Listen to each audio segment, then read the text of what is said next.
청년 2부 수련회 잘 다녀오셨죠? 거의 보니까 가는 인원들 명단을 보니까 거의 청년 2부 다 가신 것 같은데 다 갔나요? 거의 다 가신 것 같은데 아무튼 이렇게 청년 1부, 청년 2부 수련회 다 마치고 또 하나님께서 이 여름에 이 부어주신 하나님의 놀라운 은혜를 또 경험했으리라 믿습니다. 또 이렇게 또 오늘 주일이 돼서 주님 앞에 나올 때 정말 기쁜 마음으로 주님을 만나고 싶은 마음으로 또한 여러분 나오셨죠? 그렇게 할 때 우리 그런 마음으로 나올 때 주님께서 우리들 만나 주십니다. 지금 이 시대는 보면 이제 달이나 화성으로 우리들이 이제 탐사선을 보내기도 하고 또한 그 하늘에 인공위성을 띄우기도 하고 심지어 이 138억 광년 떨어졌다는 그 우주의 끝까지 우리들이 관측이 가능한 그런 그 거리 측정이 가능한 그런 시대가 왔지 않습니까? 그리고 생활에서도 우리들이 이 스마트폰을 통해서 이 지구촌 곳곳의 소식을 1초 만에 들을 수 있고 또 우리들 VR 게임 해보셨나요? VR 가상 현실 게임도 우리들이 할 수 있고 또 이 뇌파로 물체를 움직이게 하는 이런 것들까지 가능할 정도로 우리들이 얼마나 이 과학 문명의 혜택들을 많이 누리고 있습니까?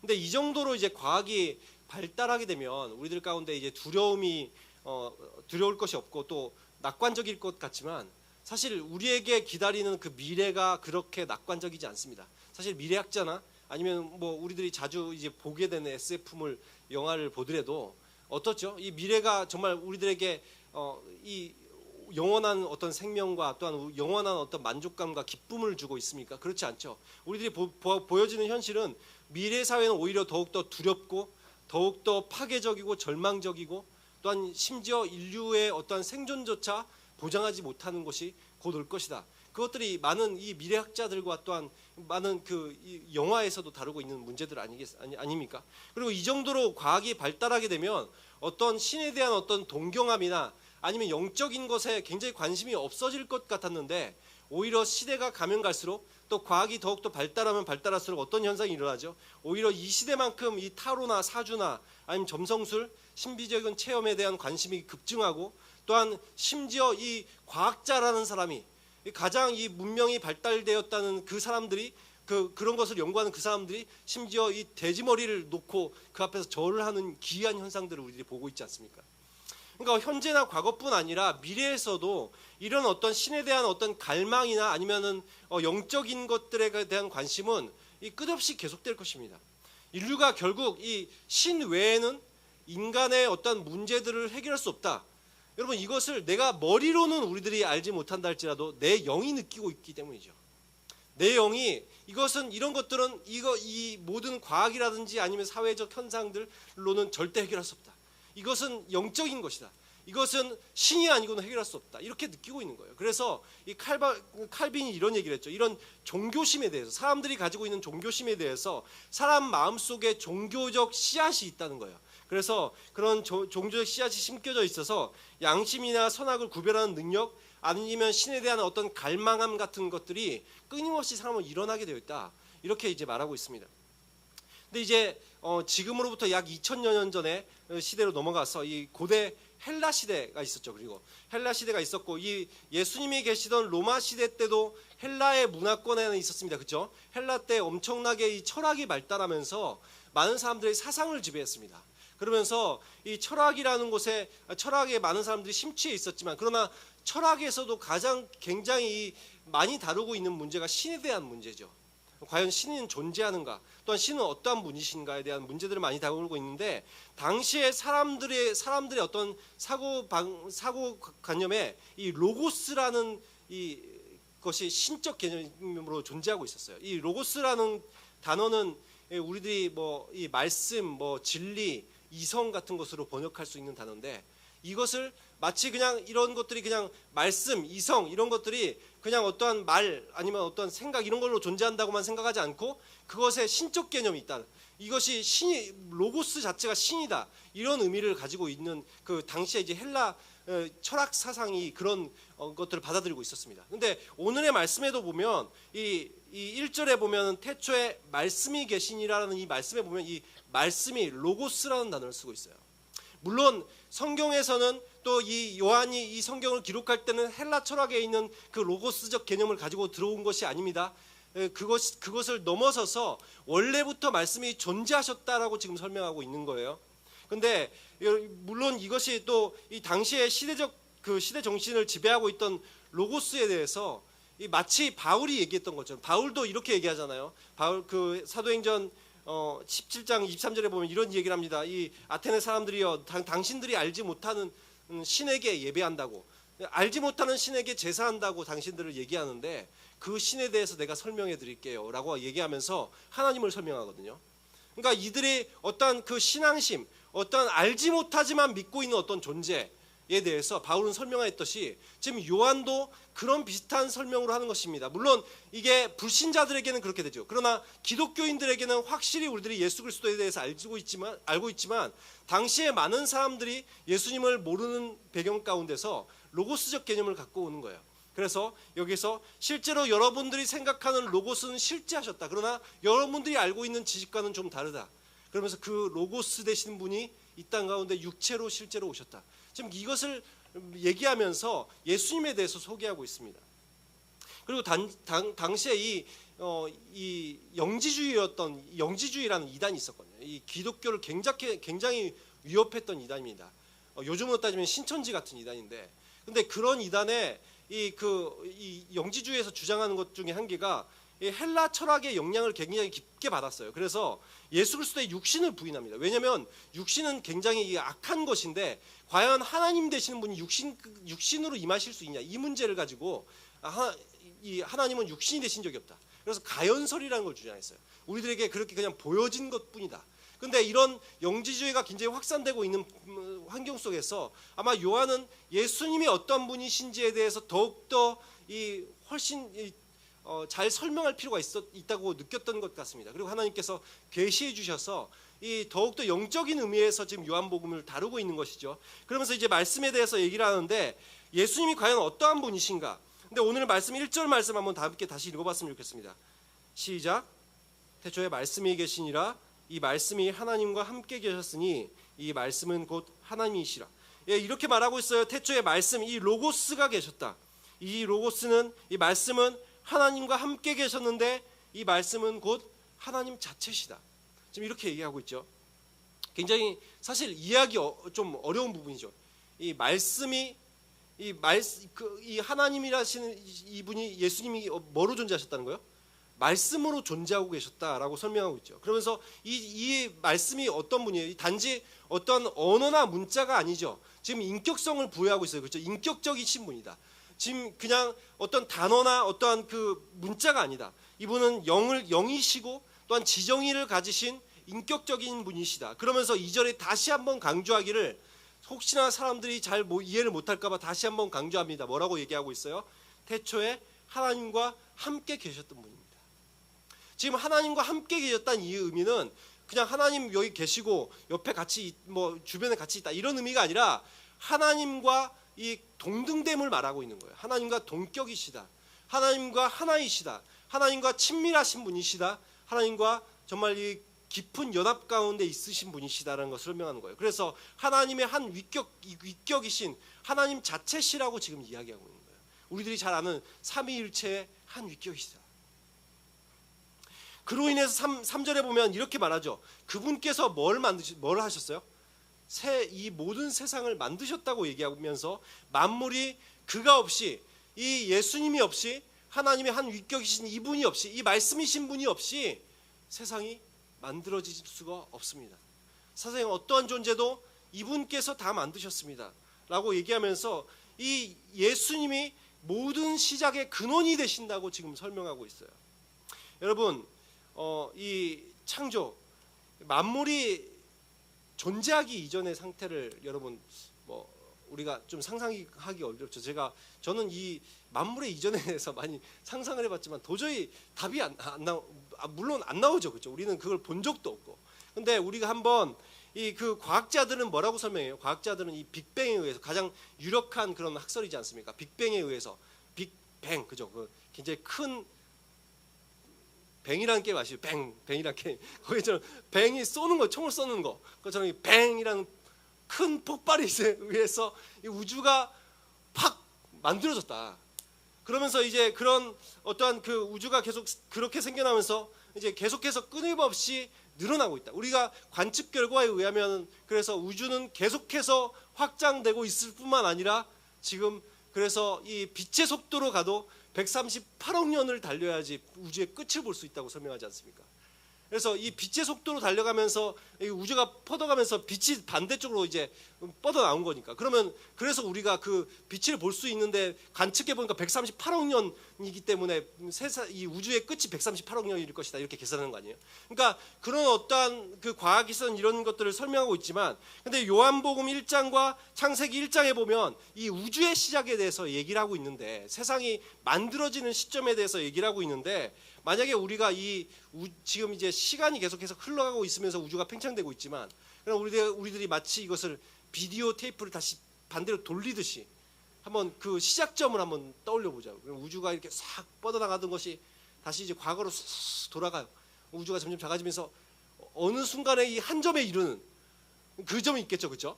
마찬가지로 우리도 다시 이 과거로 돌아가서 어린아이로 가서 참 좋겠죠. 어린아이로 돌아가면 다시 그래서 엄마 뱃속으로 들어갔다가 이 과거로 쭉 넘어가서 어느 지금 딱 뭔가 생기는 그 시점, in the beginning, 처음의 시점, 그냥 만들어지는 그 시점, 그 아무것도 없던 곳에 뭐가 있었다? 하나님께서 계셨고 그곳에 말씀이라는 분이 계셨다. 지금 이렇게 말하고 있죠. 그 하나님이신 말씀이, 하나님이신 로고스가 요한복음 1장 3절에 만물을 만드신 거예요. 창세기 1장 3절에 빛이 있으라 할 때 빛이 생긴 거예요. 예수님은 말씀이시면서 말씀으로 세계를 만드신 분이십니다. 창세기 1장 9절, 14절, 20절, 24절에도 보면 하나님께서 이 모든 만물들을 예수님께서 만드셨다라고 지금 설명하고 있는 것이죠. 다 이 말씀이신 이분이 모든 것을 시작하셨다. 그렇기 때문에 4절에 보면 그 안에 생명이 있습니다 라고 얘기해요. 예수님께서 생명을 창조하셨다. 그리고 이 생명은 사람들의 빛이 된다고 말하고 있어요. 여러분 과학에서도, 여러분 과학 좋아하세요? 저는 과학을 되게 좋아했었는데, 과학에서도 그 모든 생명체가 빛 없이 생명을 유지할 수 없지 않습니까? 그렇죠? 이 빛이라는 것을 통해서 에너지를 만들어내고, 그래서 그것을 통해서 살아갈 수 있어요, 생명체가. 그래서 모든 이 빛이 어쩌면 생명의 근원 같은 것이죠. 심지어 그 밤에서 활동하는 그런 야행성 생물조차도, 생명체조차도 빛이 만들어낸 그 에너지를 통해서 에너지를 만들어내는 것들을 통해서 그것들을 먹으면서 이제 자라가기 때문에 존재할 수 있는 것이지, 애초에 아예 빛 자체가 없으면 생명체는 존재할 수가 없는 것이거든요. 그런데 그것처럼 지금 뭐라고 표현하고 있어요?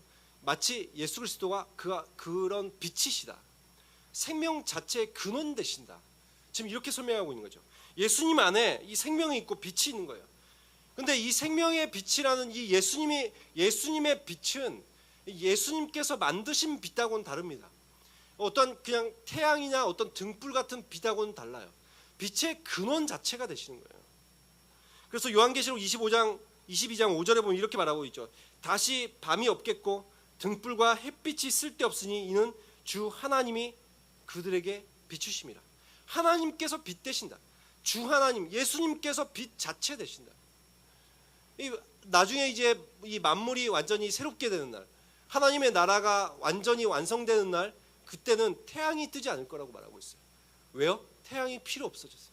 하나님이 빛 자체가 되시기 때문에, 우리들 가운데 비춰주실 것이기 때문에, 우리들에게 영원한 생명을 비춰주실 것이기 때문에 그렇게 말하고 있는 것이죠. 그런데 여러분, 오늘 이렇게 빛이신 분이 이 땅 가운데 5절에 보면 임하셨다라고 얘기하고 있어요. 5절 말씀 다시 한번 우리들이 읽어보도록 하겠습니다. 5절 말씀 시작. 빛이 어둠에 비치되 어둠이 깨닫지 못하더라. 이 빛이라는 분이, 이 빛이 누군지 알겠죠? 이제 예수 그리스도를 말하고 있습니다. 그렇죠? 예수 그리스도께서 비추시는 빛을 말하고 있습니다. 그런데 이 어둠은 뭘 말하겠어요? 어둠은 사람들을 말하고 있죠. 인류를 말하고 있어요. 그런데 이 빛이신 분이 찾아오셨어요. 어둠에게 비추셨어요. 그런데 어둠이 깨닫지 못하였다 이렇게 말하고 있습니다. 여러분 왜 깨닫지 못했을까요? 왜 깨닫지 못할까요? 빛이 비추면 빛 가운데로 나와야 되는데 왜 나오지 않고 왜 거부를 했을까요? 왜 그들이 깨닫지 못할까요? 이 빛은 이 모든 것을 밝히 드러내기 때문에 그렇죠. 여러분 이 어둠에서 이 옷이 더러워도 우리들이 보이지 않지 않습니까? 그렇죠? 그리고 이 돌멩이 밑에 있는 그 우글거리고 있는 그 벌레가 어둠 속에서 우글거리는 이 벌레들이 보이지 않습니다. 그것을 빛 가운데 나와야 보이죠. 또 우리들의 어떤 죄성, 우리들의 어떤 추악함 이런 것들이 어둠에 있으면 보이지 않아요. 그런데 빛을 비추기 시작하면 이 빛 가운데로 나오면 어떻게 되는 거예요? 내 모든 것들이 다 낱낱이 보이기 시작하죠. 어둠은 이 마치 우리가 어두운 데 있다가 빛 가운데 나오면 어쩌죠? 굉장히 막 눈이 부시고 막 그래서 처음에는 빛이 싫잖아요, 그렇죠? 그런 것처럼 예수님에 대한 반응이 그런 거예요. 그냥 이 빛 가운데 나오는 게 싫은 거예요. 그들에게 익숙하지 않고 자신들이 드러나는 게 싫은 거예요. 그래서 성경은 뭐라고 말하고 있습니까? 요한복음 3장 19절에서 20절 말씀에 보면 이렇게 말하고 있습니다. 내 행위가 악하니까 또한 감춰진 악이 드러나니까 빛 가운데 나오기를 싫어한다. 예수 그리스도를 영접하지 않았다. 그렇기 때문에 오늘 말씀처럼 이 수천 년간 이 빛을 외면하는 삶을 살아온 거예요. 심지어 예수님께서 그래서 이 땅 가운데 오셨을 때에도 깨닫지 못하고 십자가에 못 박지 않습니까? 근데 하나님은 이런 우리들을 포기하지 않으시고 계속해서 빛을 비추시기를 원하십니다. 우리를 찾아오기를 원하셔요. 그래서 오늘 이 6절 말씀에 보면 그런 이야기가 나오는 것이죠. 이 하나님께서 이 빛을 알릴 자를 보내기를 원하시는 거예요. 빛을 전달할 자, 알릴 자를 보내기를 원하십니다. 그러면서 누구를 보내셔요? 보니까 요한이라는 사람이 등장하죠. 하나님께로부터 보내심을 받은 사람 요한. 여러분 이 요한은 이 성경에 이 요한이라는 인물들이 여러 명이 나오지만, 근데 여러분 이 성경에 이 요한복음의 저자는 사도 예수님의 사도죠, 그죠? 제자고 지금 여기에 나오는 이 성경을 쓴 사람은 이 사도 요한이에요. 근데 여기에 지금 6절에 나오는 요한은 세례자 요한입니다. 예수 그리스도의 오실 길을 준비하라고 보냄을 받은 선구자 요한이에요. 그래서 그 요한에 대해서 이제 얘기를 합니다. 하나님께 보내심을 받은 자다. 근데 7절에 보면 이 요한의 삶의 목적이 기록되어 있어요. 그가 무엇 때문에 왔다고 얘기하고 있어요? 자신의 삶의 목적은 증언하는 것이다. 이렇게 얘기를 하죠. 무엇을 증언해요? 무엇을 증언하죠? 빛에 대해서 증언하고 그래서 많은 사람들이 이것을 통해서 믿게 하려 합니다. 이것이 요한의 삶의 목적입니다. 빛을 증언하는 것이 그의 삶이에요. 그래서 그 빛에 대해서 증언하고 그래서 사람들을 믿게 하는 것이 그의 삶의 목적입니다. 그는 8절에 보면 자기가 빛이 아니라고 얘기하고 있어요. 자기가 빛이 아니고 또한 하나님의 빛을 증언하는 사람이다. 하나님의 영광의 반사체로 사는 것이 그 삶의 목적이다. 여러분 이렇게 설명하고 있죠. 그래서 하나님께서는 이 요한을 통해서 어떻게 하시는 거예요? 9절에 보면 참빛, 이 등불이나 햇빛 같은 이 빛이 아니라 우리들에게 하나님께서 만드신 그런 어떤 빛이 아니라 무엇이에요? 빛 자체신 참빛 예수 그리스도를 드러내 보이기 위해서 이 지금 요한을 보내셨다. 이렇게 이야기하고 있죠. 근데 여러분 여기에 이 10절에 보니까 뭐라고 얘기합니까? 이렇게 예수님을 빛된 예수님을 드러내 보이기 위해서 요한을 보내셨고 또 예수님도 실제로 오셨죠. 그런데 10절에 보면 어떻게 했다고 얘기하고 있어요? 세상 사람들이 어떻게 하는 거예요? 그를 알았어요? 몰랐어요? 알지 못하였다라고 얘기하고 11절에 보니까 심지어 그들이 자기 땅에 오셨을 때 하나님께서 자기 땅에 오셨을 때 예수님께서 자기 땅에 오셨을 때 빛 되신 분이 오셨을 때 백성이 영접하지 아니하였다라고 되어 있는데 여러분 여기에 보면 이 자기 땅, 자기 백성이라고 이제 의역을 해놓은 거거든요. 근데 원어에 보면 이 땅과 이 백성이라는 단어가 없습니다. 그리고 이 자기라는 단어가 자기 자신의 자기에게 속한 이런 뜻이에요. 그럼 우리들이 이걸 직역하면 어떤 뜻이 되죠? 자기 자신의 것에게 오셨는데 자기 자신의 것에 오셨는데 자기 자신의 것이 예수님을 영접하지 않았다. 그런 뜻이 되죠. 왜 자기의 자신의 거예요? 하나님 예수님께서 세상을 만드셨기 때문이죠. 자기의 자신의 것을 만드셨고 그래서 자기 자신의 것에게 찾아오셨어요. 그런데 그 자신의 것들이 영접하지 않는, 영접은 환영하다, 인정하다라는 것입니다. 예수님께서 오셨을 때 당연히 너무 놀라운 분 아니에요. 우리를 만드셨고 세상을 만드신 분이 오면 당연한 반응은 엄청난 감격과 이 대통령이 우리 앞에 지나가도 사람들을 엄청나게 놀라면서 감격할 사람들 많이 있지 않습니까? 이 가수가 지나가도, 연예인, 유명한 연예인 지나가면 쓰러질 여자들도 있지 않습니까? 근데 그럴 판에 이 하나님께서, 하나님 되신 분이, 이 세상을 만드신 분이 임하였는데, 자기네 것들에게 임하였는데 그들은 환영하지 않는다. 오히려 예수님에 대해서 참람하다, 신성 모독이다고 얘기하면서 그를 십자가에 못 박게 내어주라 외쳤던 사람들 아닙니까? 그것이 바로 유대인들뿐만 아니라 우리들이 그랬죠. 우리들이 예수님을 거부하였죠. 그럼 오늘 12절에 뭐라고 말하고 있습니까? 영접하면, 예수님을 믿으면 하나님의 자녀로 삼아주신다고 얘기하고 있어요. 여러분, 하나님의 자녀의 자격이 13절에 뭐라고 말하고 있어요? 하나님의 자녀의 자격은 혈통이 아니라고 얘기하고 있습니다. 그들이, 이 유대인들이 믿었던 혈통, 나는 유대인이니까, 나는 하나님의 백성이니까 우리들이 하나님의 자녀야, 하나님이 구원해 주실 거야 라고 생각하는 그런 혈통, 어떤 가문에 의해서 결정되는 것이 아닙니다 라고 말하고 있고, 또 우리들이 자기의 뜻이 아니다, 우리들이 내가 그냥 하나님 백성 되고 싶어서, 내가 하나님 자녀 되고 싶어서 된 것이 아니라 무엇이라고 말하고 있어요? 오직 예수 그리스도를 믿는 사람들, 예수 그리스도를 영접하는 사람들이 이 하나님의 자녀요, 하나님의 또 구원을 받는 백성이 된다고 지금 말하고 있어요. 여러분, 그렇기 때문에 지금 얼마나 많은 사람들이 종교 다원주의를 믿습니까? 모든 종교를 통해서 구원이 있다. 어느 종교를 들어가든 마치 산의 정상을 가는 길이 이쪽 길도 있고 저쪽 길도 있는 것처럼 결국 신에 이르는 길은 똑같아. 그런 식으로 이제 이야기를 하면서 이제 종교 다원주의를 이 많은 종교들에서 표방을 했고, 그리고 심지어 이 교황도 그걸 인정했지 않습니까? 그렇죠? 교황도 다른 종교의 구원에 대해서 인정을 했고, 심지어 이 기독교회 안에서도 자유주의 진영에 속하는 사람들은 이것을 인정합니다. 종교 다원주의. 그러나 그 사람들은 결국에는 이 요한복음 이 말씀들을 부정하고 있는 것이죠. 세상을 만드신 분은 하나님이시고 또 이 빛을 보내셨다, 예수 그리스도를 보내셔서 그분을 믿는 사람에게 구원을 주시겠다고 하는 이 말씀을 부정하고 있는 거죠. 14절에 보면 예수님께서 그래서 말씀이 육신이 돼서 우리 가운데 거하셨다.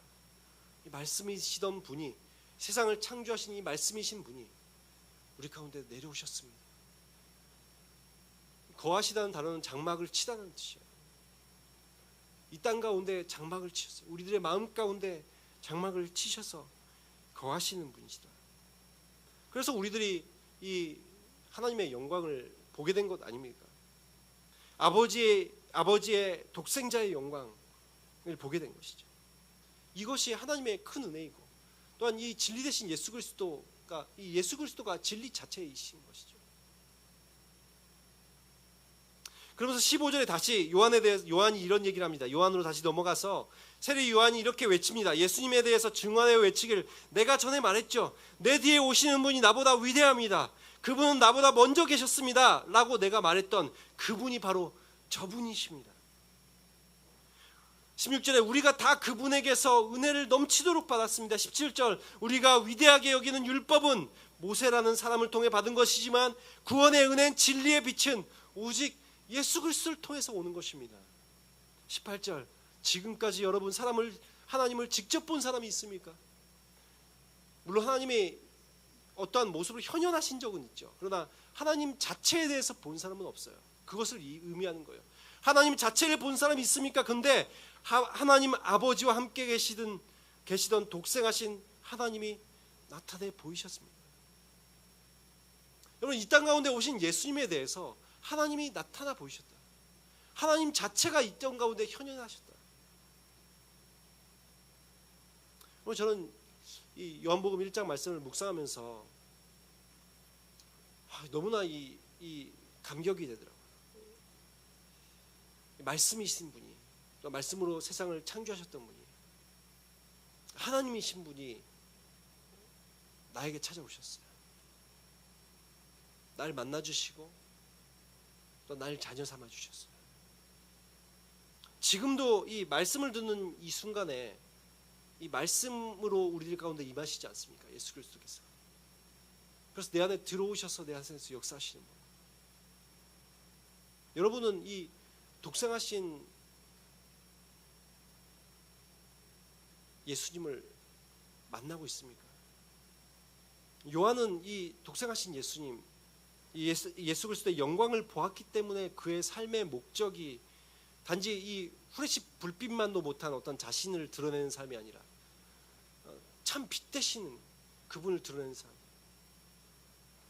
그래서 많은 사람들에게 그 빛을 전하는 삶을 살았던 것입니다. 여러분, 그 많은 사람들이 내 삶을 비추려고 하지 않습니까? 마치 내가 빛인 양, 날 드러내고 나를 비추려고 합니다. 그러나 그것이 아니라 예수 그리스도의 빛을 비추는 삶을 살아갈 때, 그때 이 그곳에서 이 어둠이 사라지고 또 생명이 생겨나는 거예요. 절망이 희망으로 바뀌는 거예요. 예수 그리스도 안에 이 생명이 있습니다. 예수 그리스도 안에 빛이 있어요. 그 빛 가운데 우리들이 나와서 이 하나님의 자녀되는 권세를 누리는 자들이 되었으면 좋겠습니다. 그리고 정말 내 자신을 드러내고 나를 비추는 삶이 아니라, 우리는 이 발광체가 아니에요. 여러분, 태양이 빛을 발광하는 발광체고 다른 빛을 자체 발광하지 못하잖아요, 그렇죠? 그런데 달이 왜 빛이 나요? 태양의 빛에 반사해서 빛을 내는 것처럼. 사실 우리가 그런 삶이에요. 우리는 자체 발광을 할 수가 없어요. 아무리 잘생겨도, 아무리 능력이 있어도 그에 후광이 있지 않습니다. 단지 예수 그리스도를 비치는 빛으로 살아갈 때, 그분의 영광의 반사체로 살아갈 때 우리의 삶도 함께 빛나는 거예요. 그래서 정말 이 빛인 주님, 내 안에 들어와서 이 말씀이시던 분이 내 안에 역사하셔서 나에게 생명을 주시고 또한 영원한 생명을 주시고 또 이 정말 하나님의 자녀 삼아 주셨다. 늘 이것에 대해서 우리들이 환영하지 못하였던 사람들과 같이 살아가는 것이 아니라 그것이 나의 감사와 감격이 되었으면 좋겠고, 또 요한처럼 나는 단지 나를 비추는 삶이 아니라 예수 그리스도의 영광의 반사체로 저희들 살아갈 수 있도록 인도해 주십시오. 그래서 주님을 드러내는 삶이 되기를 원합니다. 주님을 증언하는 삶이 되기를 원합니다. 이런 마음으로 살아가는 저와 여러분이 되시길 예수 그리스도의 이름으로 축원합니다.